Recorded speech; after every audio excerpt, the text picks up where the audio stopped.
I'm not religious. At least I never really used to be. So I was raised Catholic, and whatever. You can say all the remarks that you want to, but I don't go to church, and maybe that's a problem. So sometimes I just open this little book. It was my great grandpa's, but sometimes I just open this book to a random page and I read it, and I let the words sink in, and I'm like, all right, God, what is it you'd like to tell me today? So if you're ever like that, here you go. Here's your daily word.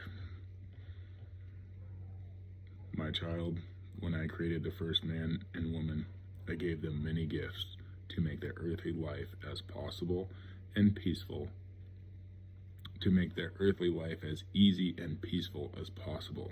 They were free from pain, labor, sickness, and death.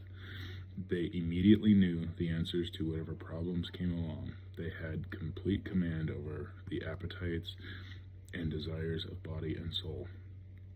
Over and above these gifts, they were given grace to live a supernatural life. Dwelling within their souls, I gave more than natural light to their minds and more than natural strength to their wills. None of these gifts really belong to human beings. I added them over and above the gift of human life, along with the natural human powers of body and soul. At any time, I could take these gifts, these extra gifts, and I could take away these extra gifts, and a man would still have all that naturally belonged to him.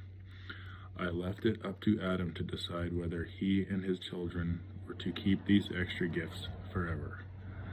As the representative of the human race, Adam was to make one intelligent and free act, an act of obedience to my will.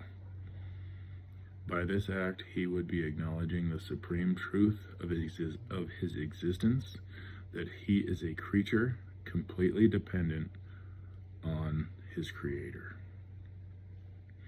In disobeying the command in the Garden of Eden, Adam refused to acknowledge the supreme truth.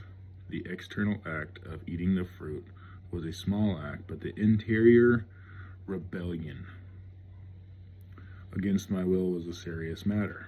Adam wanted to be equal, as the rebel angels did in paradise.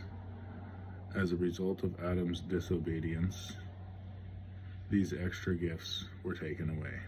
Man was left without the aid, except that he might still obtain grace to earn heaven. Now we have an inner conflict. And, we go after our animal will, and we don't pay attention to the things that are more important. Concupiscence, I think, is the word. It's where it's like, a horse goes to water. You can't, you have no control over your fleshly, your earthly desires. That's concupiscence, where your mind's just like, oh, this is what we gotta do, right? Having the ability to understand what your greater mission in life is, I've always struggled with that. I've been in survival mode my whole life. I've never really tried to build a future. I've just been getting by.